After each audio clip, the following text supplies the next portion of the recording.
the most common questions I am asked as a numerologist is, what's in a name? Like, how important really is a birth name? Well, numerology is going to tell you quite a lot. So here's the deal. You didn't choose your birth name. You did choose the vibration of it, however. You would have given a lot of consideration to what talents and gifts you wanted to bring forward with you into this lifetime to support you on your journey as whatever your life path number choice was. Okay, so that's kind of wild, right? But most of us think of our name as just a label, right? Just a label. But in numerology, it's so much more than that. The name that you were given at birth matched the vibration that you chose prior to your incarnation, right? You would have sent forth a message telepathically to whomever named you in this lifetime, and you would have said, listen, I don't care what you call me whatever you want. But you have to make sure that my vibration, my name, my birth name vibrates to the vibration of the number, whatever you chose, right? So the name you were given at birth will match that vibration that you chose prior to your incarnation. So the name that you use today may be telling a way different story. So it's important that we pay attention to any shifts or changes that we make to our birth names. Your birth name is a huge part of your soul's blueprint.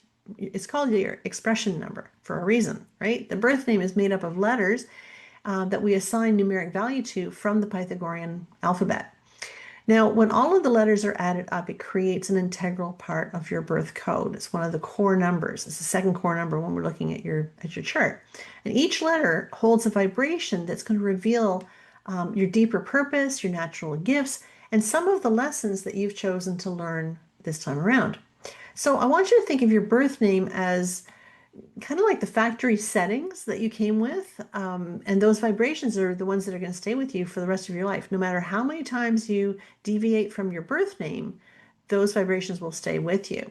So, but what happens when you change your name in any way, shape, or form? Well, when we change our name from the way it appears on our birth certificate, it changes the way people see us. Now, that can be a good thing. If you're a little too top heavy, for example, maybe you're born with a 2 life path number and you come in with an expression number from your birth name as a 2, well, that's going to bring in a lot of sensitivity. So maybe changing your name will reduce the amount of sensitivity you feel. Maybe bringing in a 1 might be a better fit because it'll bring in a little bit more confidence. You get the idea. But the name that you go by today acts like an overlay on top of your original blueprint. All right. So I want you to think of it as like an outfit that you've chosen to wear for this chapter of your life. So it influences how people see you and how you express yourself from day to day.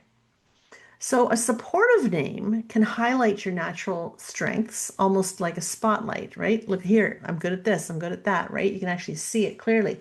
But one that's a clashing name might feel a little uncomfortable, pulling you into directions and situations that stretch you or challenge you in some way. So even a nickname can change the vibe, can shift the vibration.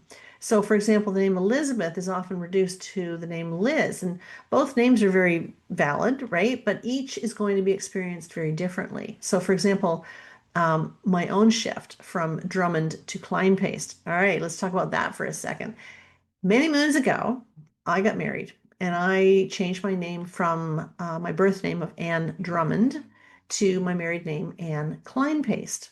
The energy, I can't even begin to tell you, it changed dramatically, absolutely dramatically. Oh my, did it ever? Anyway, did I mention I knew nothing about numerology when I made the decision to change my name? Anyway, that's behind us now. But the name Drummond, my birth name, my birth maiden name, Drummond, family name, reduces to the number 3.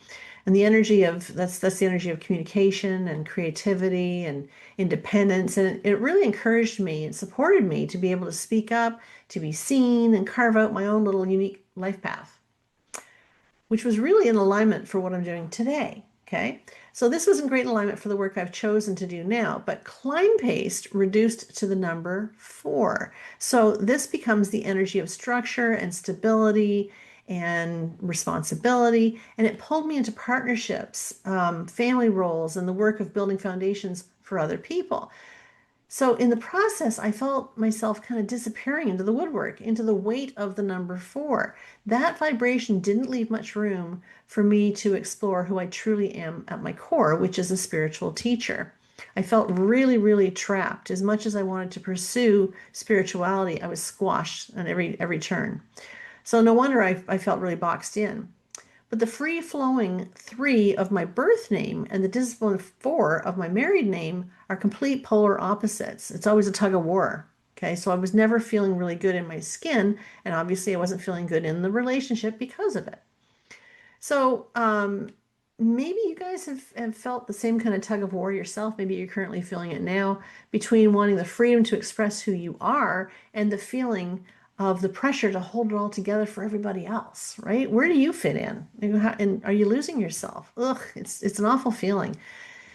But at times the three and the four feel like they're pulling in opposite directions, which is taking you further and further away from your soul agreement.